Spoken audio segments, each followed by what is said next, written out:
Friends, आज हम बात करेंगे जो कल हमारा चल रहा था एक टॉपिक मृदा अपर्दन। तो मृदा अपर्दन के लिए हमने पहले बात करी थी कि मृदा अपर्दन क्या होता है, कैसे होता है। दूसरा उसी से रिलेवेंट जब हमने थोड़ी सी उससे आगे बढ़े थे कि मृदा अपर्दन के प्रकार कितने होते हैं।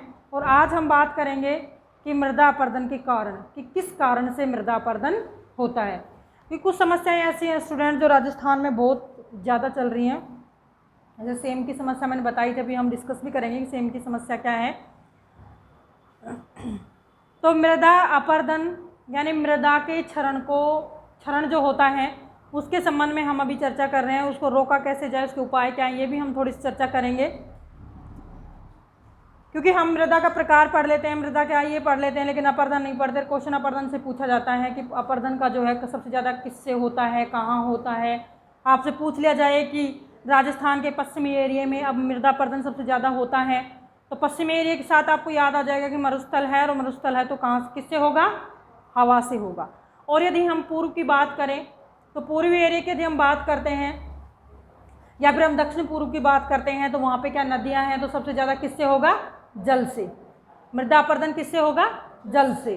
तो यानी एरिया को देख के भी हम बता सकते हैं, हमें ज़रूरी नहीं है कि वो चीज़ हमें रटी हुई हो, लेकिन हमें स्थितियाँ क्लियर होनी चाहिए कि किस एरिया में कैसा मृदा अपर्दन होता है। यानी कि जहाँ पर पेड़ पौधे कम होते हैं तो वहाँ हवा तेज चलेगी तो क्या होगा कि वो पेड़ पौधे क्या करते हैं, अपने जड़ों के साथ उस मिट्टी को सुसंगठित रखते हैं, एकत्रित करके रखते हैं। तो पेड़ नहीं होंगे तो फिर कोई मिट्टी धीरे धीरे एक स्थान से दूसरे स्थान पर उड़ के चली जाती है। उड़ के चली जाएगी तो क्या होगा, वो उपजाऊ रहेगी नहीं फिर, क्योंकि जहाँ पे थोड़ी उपजाऊ होने की वो कोशिश करी तो वहाँ पे उपजाऊ बन नहीं पाई, उससे पहले उड़ के चली गई। तो ऐसा कहाँ होगा, ऐसा होगा मरुस्थलीय एरिया में। जहाँ मरुस्थल होता है उस क्षेत्र में ऐसी स्थितियाँ बनती हैं। तो हम बात करते हैं कि कौन कौन से कारण हैं जिनके कारण कि मृदा अपर्दन होता है। तो कुछ कारण हैं जो अभी हम चर्चा कर रहे हैं। पहला है वनोन्मूलन, यानी मृदा अपर्दन का सबसे महत्वपूर्ण कारण यदि आपसे पूछा जाए, 4 कारण आपको दे देते हैं, तो सबसे महत्व आपसे पूछे जाए कि मृदा अपर्दन का सबसे महत्वपूर्ण कारण है, तो कारण तो बहुत सारे होते हैं लेकिन कुछ कारण महत्वपूर्ण होते हैं जिनके कारण ज़्यादा होता है। ठीक है, चाहे वो रेगिस्तान हो, चाहे वो जल वाला एरिया हो, चाहे वो कैसा भी एरिया हो जहाँ क्या होता है, मृदा अपर्दन होता ही है जिसके कारण से। तो वो सबसे बड़ा कारण कौन सा है, वनों का उन्मूलन। ठीक है, वनों का उन्मूलन का मतलब होता है वनों का कटाव। जब वनों को काट दिया जाता है तो क्या होगा, जब वन कट जाते हैं तो आसपास की मिट्टी को जो बांध के रखते हैं अपने जड़ों से, तो उससे क्या होगा, वो मिट्टी क्या हो जाएगी, जैसे वर्षा आएगी या फिर जैसे हवा आएगी वो कट के चली जाएगी। तो वनों के कारण भी जो है मृदा का सर्वाधिक जो है, वनों की कटाई के कारण मृदा का सर्वाधिक अपर्दन होता है।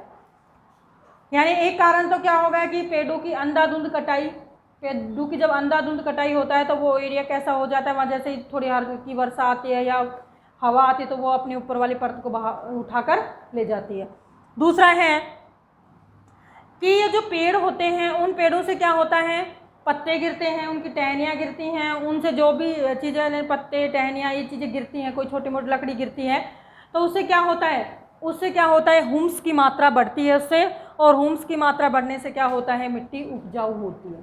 ठीक है, जो हमारी मृदा है वो उपजाऊ होती है ना। हम खाद भी तो डालते हैं, जैसा भी खाद जो हम खेत में डालते हैं, क्यों, क्योंकि ताकि हमारी फसल जो है वो ज़्यादा पैदा हो, इसी तो डालते हैं हम, गोबर वगैरह का खाद जो भैंस का होता है।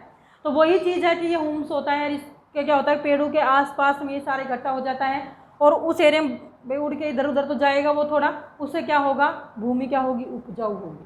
ठीक है, तो यानी पेड़ पौधों के कारण यदि वनों का उन्मूलन नहीं होगा, तो उन्मूलन यदि करा जाता है, इनको उखाड़ा जाता है, तो ह्यूमस की मात्रा भी क्या हो जाती है, कम होती चली जाती है। अगला फिर है कि जनसंख्या इतनी तीव्र गति से बढ़ रही है, तो जनसंख्या जैसे जैसे बढ़ेगी तो उसके साथ उसको रहने के लिए जगह भी चाहिए, खाने के लिए उसको अनाज भी चाहिए। तो क्या होगा कि रहने के लिए जगह तलाश करेगी तो वो जहाँ वन का क्षेत्र होगा उनको साफ करेगी, खेती करने के लिए जगह वो खोजेगी, तो उससे किसका नुकसान होगा, वनों का ही होगा, वनस्पति का ही होगा। तो यानी कि बढ़ती हुई जनसंख्या और जो वनों से बने उत्पाद समझ गए कि लकड़ी का जो सामान बनता है उसकी भी मांग इतनी ज़्यादा बढ़ती जा रही है, जिसके कारण क्या है, पेड़ों की अंधाधुंध कटाई की जाती है, जो कि मृदा अपर्दन का एक महत्वपूर्ण कारण है। यानी बढ़ती हुई जनसंख्या के रहने और खाने की व्यवस्था करने के लिए जंगलों को साफ कर दिया जाता है, और जो वनों से बने उत्पाद हैं उनकी मात्रा वर्तमान समय में बहुत ज़्यादा बढ़ती जा रही है।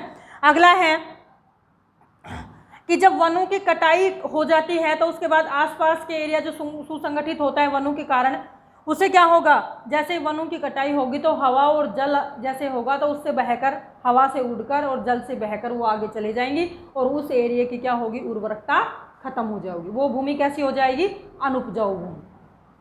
क्योंकि उपजाऊ कैसे हैं कि उसमें पोषक तत्व हैं जो हमारी फसल के लिए उपयोगी हैं, और यदि वही उड़ के कहीं दूसरी जगह चले गए तो क्या वो पोषक तत्व रह पाएंगे, नहीं रह पाएंगे। इसके कारण क्या होगा, इसके कारण होगा कि हमारी जो भूमि है वो अनुपजाऊ होगी और अनुपजाऊ भूमि की वृद्धि लगातार बढ़ती चली जाएगी। जैसे मान लीजिए हमने एक क्यारी में एक वृक्षों की कटाई की तो वो एक क्यारी साफ हुई, धीरे धीरे धीरे धीरे हम बहुत सारा करेंगे तो पूरा एरिया वो साफ हो जाता है। उससे क्या होगा कि जो हमारी मृदा का जो अपर्दन है वो लगातार बढ़ता चला जाएगा। उसके दूसरा जो कारण है, यानी वनों की अंधाधुंध कटाई से क्या होता है, हवा और जल के द्वारा अपर्दन क्या वो बढ़ता जाता है और जिससे हमारी अनुपजाऊ जो भूमि है उसमें लगातार वृद्धि होती चली जाती है।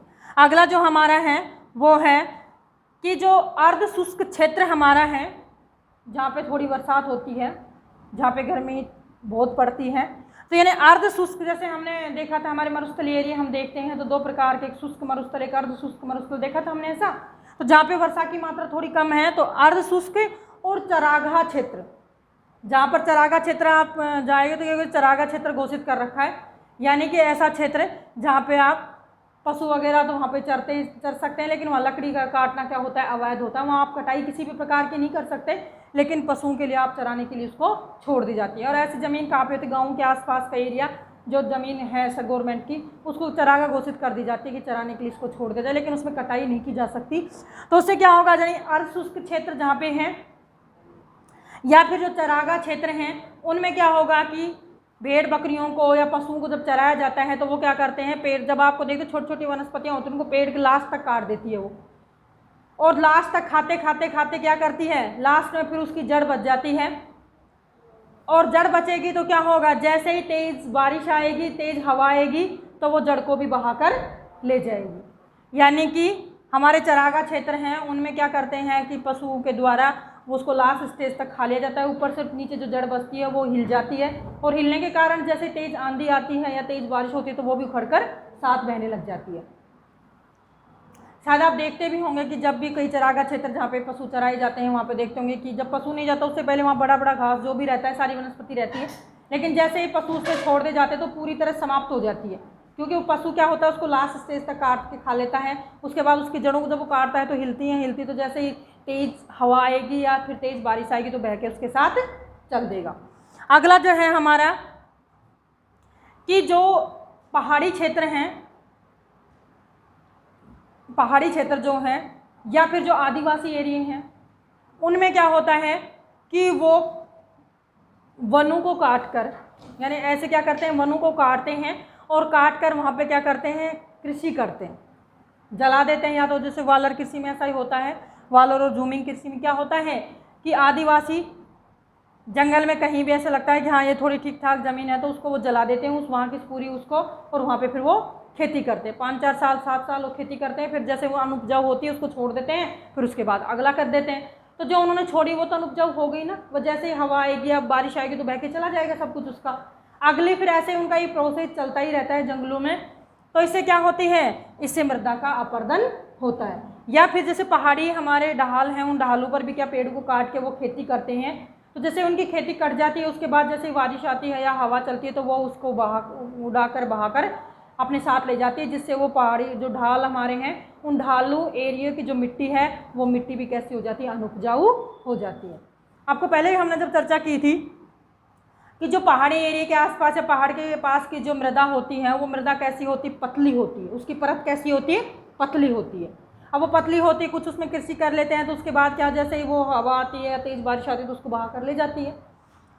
उसके बाद है यानी कि आदिवासी और पहाड़ी जो एरिया होते हैं, क्षेत्र होते हैं, उनमें जो कृषि की जाती है, ये क्वेश्चन बहुत बार पूछा गया स्टूडेंट्स, आपको ध्यान रखना है, क्या बोला जाता है, वालर।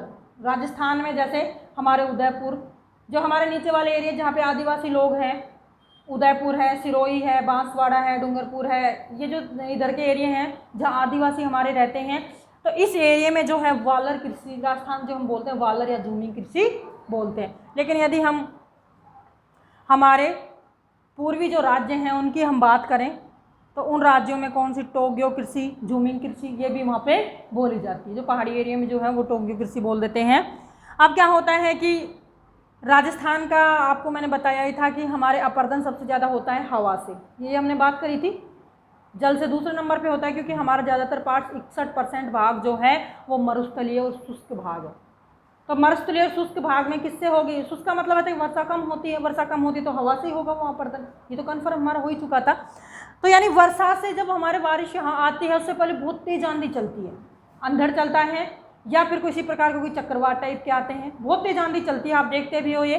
तो इससे क्या होता है, जब तेज हवा चलती है तो इससे क्या होगा कि मरुस्थलीय क्षेत्र में जो मृदा होती है उसको अपने साथ उठाकर वो दूर ले जाती है और दूर ले जाकर वहाँ गिर देती है, उसका अपर्दन भी क्या हो जाता है, समाप्त हो जाता है।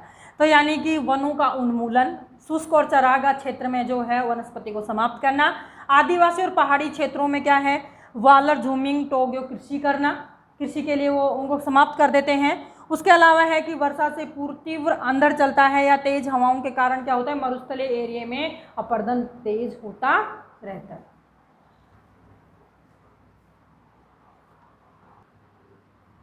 तो अगला जो पॉइंट है हमारा मृदा अपर्दन का जो कारणों में से अगला पॉइंट है अति सिंचाई।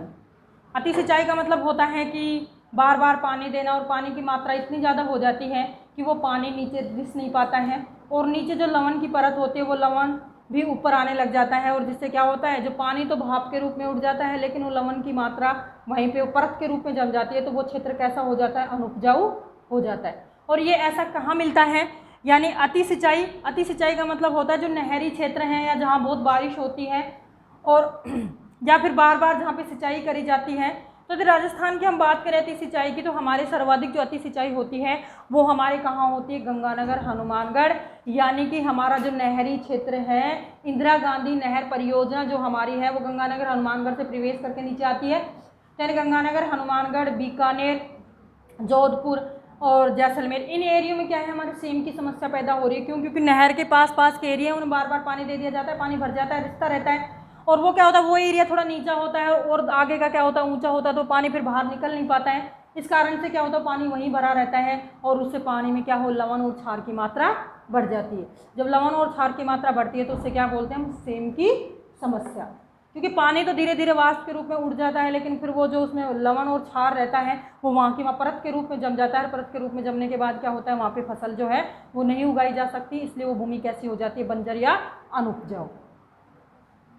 तो यानी अति सिंचाई, जहाँ सिंचाई बहुत ज़्यादा की जाती है वो भी एक घातक है और ये इसी से अति सिंचाई से ही क्या है सेम की समस्या होती है जो राजस्थान के गंगानगर, हनुमानगढ़, बीकानेर, जोधपुर, जैसलमेर इन क्षेत्रों में ज़्यादा है। क्यों? क्योंकि यहाँ पर इंदिरा गांधी नहर परियोजना है जिसके आसपास के एरिया में पानी भरा रहता है और ये पानी लंबे समय से भरे रहने के कारण, ज़्यादा पानी होने के कारण यहाँ जो है लवण और क्षार की मात्रा बढ़ जाती है और जिस कारण से भूमि कैसी हो जाती है, अनुपजाऊ हो जाती है, जिसको हम क्या बोलते हैं, सेम की समस्या। इस समस्या के निजात के लिए यदि हम देखते हैं तो क्या होना चाहिए, या तो होना चाहिए ड्रिप सिस्टम या फुहारा सिस्टम। ड्रिप का है कि बूंद बूंद बूंद जहाँ पे आपका पेड़ है वहीं की जड़ों में सीधा पानी जाएगा। एक फव्वारा सिस्टम होता है जो चला दिया जाता है, हल्का हल्का पानी आता रहता है उससे, तो उससे क्या है कि हमारी सेम की समस्या पर नियंत्रण किया जा सकता है। अगला है रासायनिक उर्वरकों की अधिकता। वर्तमान समय में क्या है कि हम ज़्यादा से ज़्यादा, क्योंकि जनसंख्या हमारी बहुत ज़्यादा है, उसके साथ जनसंख्या ज़्यादा है उसके साथ ज़मीन हमारी कम है, कृषि भूमि कम है। अब कृषि भूमि कम है तो हम क्या सोचते हैं कि उसमें ज़्यादा से ज़्यादा उपज हो, तो ज़्यादा उपज करने के कारण हम क्या करते हैं, रासायनिक उर्वरकों का अधिक से अधिक उपयोग करते हैं ताकि पैदावार क्या हो, ज़्यादा हो। तो हम यूरिया खाद या इस तरह का जो है वो खाद डालते हैं इसमें, और जब ये हम इस तरह के खाद डालते हैं तो ये धीरे धीरे क्या करती है, ये धीरे धीरे यूरिया खाद का ये कठोर बनता चला जाता है और इससे क्या है उपजाऊपन की जो है स्थिति वो खत्म हो जाती है और साथ में जो उपजाऊपन जैसे ह्यूमस वगैरह की जो मात्रा होती है वो भी धीरे धीरे से समाप्त हो जाती है। तो कुछ समय के लिए तो ये जो हम रासायनिक उर्वरक प्रयोग में लेते हैं वो बहुत हमें पैदा देते हैं, लेकिन कुछ समय के बाद ये धीरे धीरे क्या हो जाती है, उस पैदा को कम करते करते समाप्त कर देते हैं। हमारी ज़मीन कैसी हो जाती है, बंजर, जिसको हम बोलते हैं अनुर्वर, यानी उर्वरक वो भूमि नहीं रह पाती है, अनुर्वरक भूमि बन जाती है। ऊसर भूमि भी बोल देते हैं अनुर्वर को हम। तीसरा जो हमारा है, अगला हमारा 7वां जो था वो था कि हमारे जो यहाँ पे जो कृषि की जाती है वो कृषि अवैज्ञानिक तरीके से की जाती है। तो इस अवैज्ञानिक तरीके से भी मृदा का क्या होता है, अपर्दन होता है। जैसे मान लो ढाल वाले क्षेत्र हैं हमारे, तो ढाल जिस हिसाब से उसके किस हिसाब से हमें कृषि जुताई करनी चाहिए ये चीज़ हमारे नहीं देखते हैं, हमारे तो अपने हिसाब से ही करते रहते हैं। तो ये कृषि का कैसा तरीका है, अवैज्ञानिक तरीका है। दूसरा है कि एक फसल जो बोते हैं हम वो एक क्या होता है कि एक चक्र में होनी चाहिए। इस फसल के बाद ये, जैसे हमने गेहूँ बो दिया तो गेहूँ के बाद हमें ये बोना चाहिए, ये बोना चाहिए, एक चक्र होना चाहिए फसल का। लेकिन हम इसका ध्यान नहीं रखते हैं। हमारा एक फिक्स होता है कि अब की बार गेहूँ उगाए तो अगली बार फिर गेहूँ उगा दे, तो एक चक्र नहीं बन पाता है। और इससे क्या होती है, इससे धीरे धीरे भूमि की जो उपजाऊपनता है वो क्या होती है, खत्म होती जाती है, उर्वरकता खत्म होती जाती है और भूमि कैसी होती जाती है, बंजर या कैसी ऊषर भूमि, अनुपजाऊ भूमि बनती चली जाती है। तो स्टूडेंट्स, आज हमने मृदा अपरदन के कुछ कारण देखे थे, और कारण इम्पोर्टेंट भी क्यों, आपसे सेम की समस्या भी पूछी जा सकती है कि राजस्थान के कौन से जिलों में सर्वाधिक है, किससे होती है, साथ में कृषि का कौन सा तरीका है। यानी कि आपसे यदि मृदा अपरदन का कारण पूछ सकते हैं तो इजी है कारण तो, लेकिन हमें ध्यान में जरूर रखने की कौन सा कारण क्या है, कौन सा इम्पोर्टेंट है, सबसे महत्वपूर्ण वनोन्मूलन है। तो इन सारी चीज़ों को ध्यान में रखते हुए आपको एक पहला हमारा एक जो वीडियो था मृदा का आया था, मृदा के प्रकार और कौन से थे, दूसरा हमारा मृदा अपरदन का है, मृदा अपरदन का लास्ट पॉइंट हमारा आज है। तो धन्यवाद, आप देखना और अच्छा लगे तो इसको सब्सक्राइब कर देना। Thank you.